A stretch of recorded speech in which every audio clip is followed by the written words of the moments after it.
I feel like a dysfunctional broom. I feel like I see the dirt in front of me, so I know what I need to clean up, but my straw or bristles, whatever, are afraid, so they don't pick up all the dirt. And so I'm trying to take on, I think the bristles represent like all different types of tasks, and I'm kind of trying to take them all on at once or doing part of them at a time and not finishing most of them.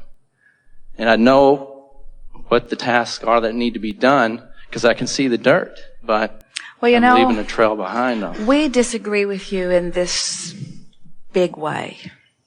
We think that you misunderstand the task because you're looking at yourself as flawed and in need of a cleaning.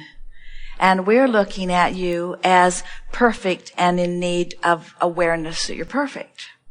And we appreciate hearing these heartfelt, poignant words from you because you're sort of speaking on the behalf of so many people who have become convinced somehow that you came here to make something happen or to undo something that had happened before. In other words, sometimes we want to just zap all of you with the feeling of well-being that we have about you. We would just sort of like to shake out of you all that stuff that got into you that says, I'm inappropriate or I'm not enough or I've got stuff that needs to be cleaned up. We want so much for you to say, here's where I am, so what, now where do I want to be? And the analogy that we offer with the navigational systems must feel so lightweight that it is irritating to so many of you, but we really mean it when we say that Magellan never says to Jerry and Esther, where have you been? Magellan always just says, all right, here's the route from where you are to where you want to be. That's it. And we really want you to get it, that first of all, it would not be possible for you to compare where you are to where everybody else is. That relativity doesn't exist. And you don't need to do it anyway. You didn't come into this body because there was something that you were supposed to achieve. You came into this body because it looked like a really wonderful way to spend eternity. It looked like so much fun. You said, I'd like to go forth into this environment where I could be stimulated in new ideas. And you knew that once a new idea was active in you, that source energy would make all the arrangements and all you had to do was enjoy the unfolding. We've been talking on the cruise ship the last few days, and Esther has really been thinking about it a lot on her own too.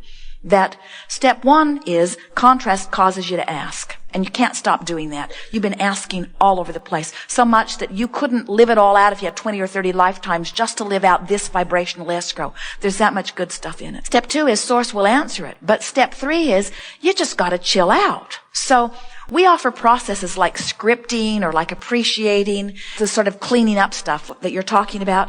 Not because we think you need to clean stuff up, but because when you play those games that make you feel better and cause you to focus on what you want, all it does is soften your resistance and cause you to let in the stuff that you so much deserve. If we could slap you with a deserving stick, we would. In other words, there's nothing that we would like to convey more to you than that there is nothing wrong with you and that things should go good for you. And sometimes we think we work against ourselves and against you knowing that when we write book after book with process after process that makes you think you're a broom that needs to clean something up. You don't need to clean anything up. You're fine as you are, but if there's something you want, we think you should have it. And if you're unhappy where you are and you want to go someplace else, we think you should go there. But we really don't want you to think you should go there because somebody else thinks that you should be someplace other than you should be. And that's the way we find almost all of you. You've been so busy comparing yourselves to each other and giving this one a good grade and this one a bad grade and this one the right mark on the chart and this one the wrong mark on the chart that you have done such a number, not just you, but so many of you, on your own sense of worthiness.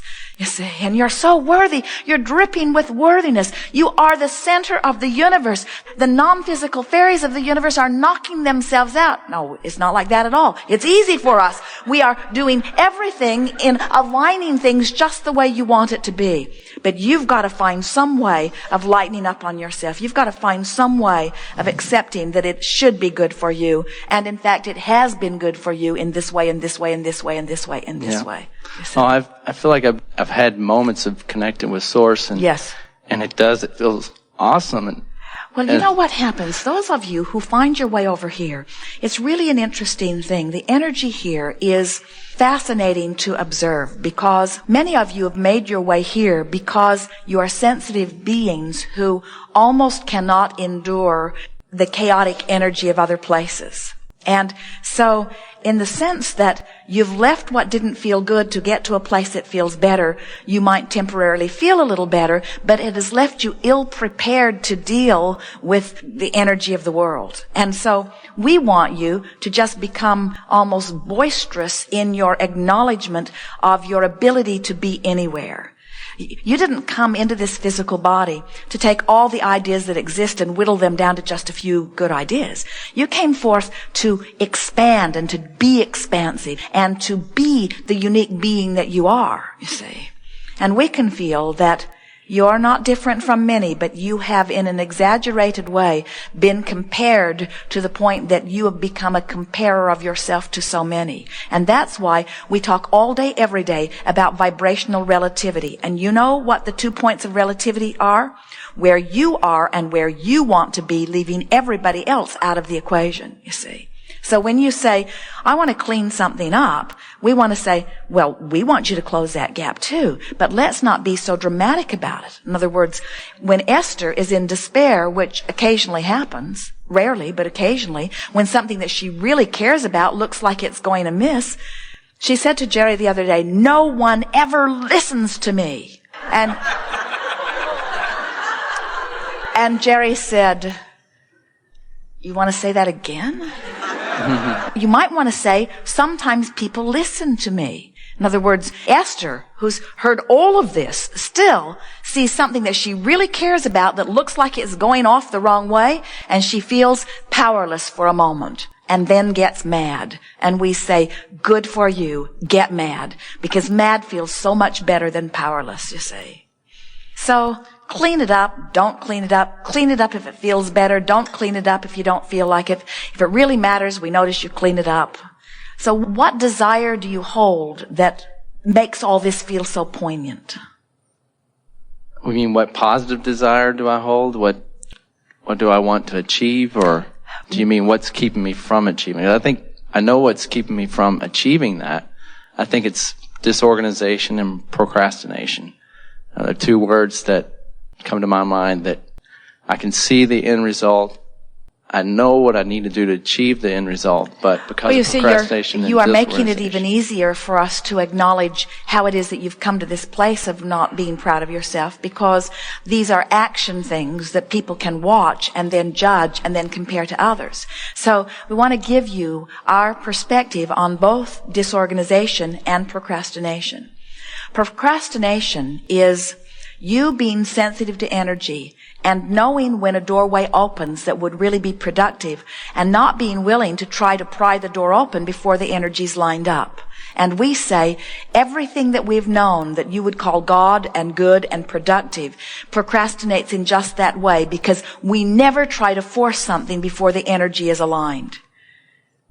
Okay. Esther was supposed to make airline reservations a few years back and couldn't bring herself to do it. And Jerry said, you need to get on that. And Esther said, I know, it's on my list, I'll do it soon. But every time she'd go to do it, she could not make herself do it. And then Jerry is teasing her, the longer you wait, the fewer seats there are. The longer you wait, the more money we'll have to pay for the tickets. I know. I'll do it. It's on my list. But when she'd go to do it, she could not make herself do it. And then after days and days and days of self-torture, she was really sort of mad at herself, and Jerry was not helping any because he was sort of thinking that she should get on it too. She laid down ready to go to bed one night, and all of a sudden she got the impulse to get those airline tickets, and she got up. There was no sensation of procrastination. She went to the telephone, she got her book out, and she dialed her one-pass number with Continental Airlines and got the most delightful person who was playful, who booked flight after flight after flight after flight after flight after flight, and every seat was available, and every one of them was upgradable first class, just using the vouchers or the airline miles that they'd accumulated. It was like a sort of miracle. Esther said to the woman, do you have time for another? And the woman would laugh, yes, let's go for it. Do you have time for another? another. And you know what was interesting? As they flew those flights, every flight flew. There wasn't a delay. There wasn't a cancellation. Nothing was wrong with any of that bank of flights because Esther was inspired and she did not act until the inspiration led her. When you motivate yourself, that's when the energy isn't lined up. So next time that you feel inclined to call yourself a procrastinator, instead call yourself a sensor of energy alignment who's not willing to do the hard work of acting unless the energy's lined up.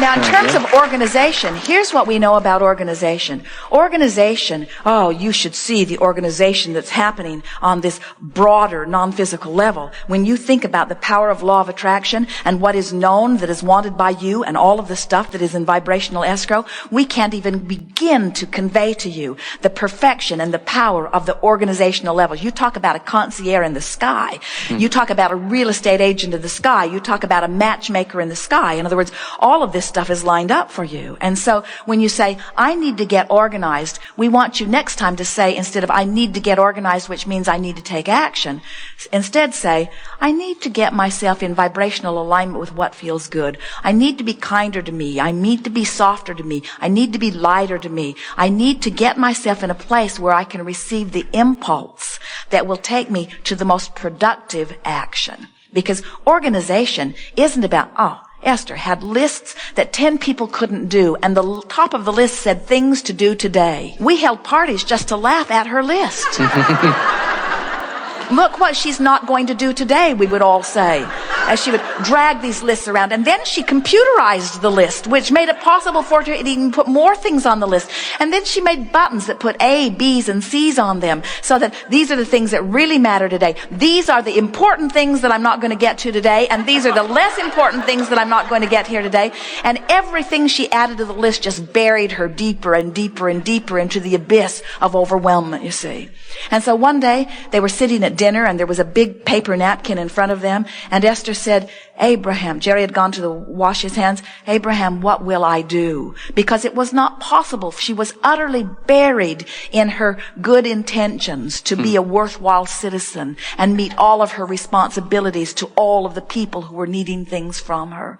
And we said, let's take a look at your list, Esther. And we did not laugh audibly, so she did not hear us. Let us take a look at your things to do today list. And so she got out her notebook, pages of things that she was going to do today.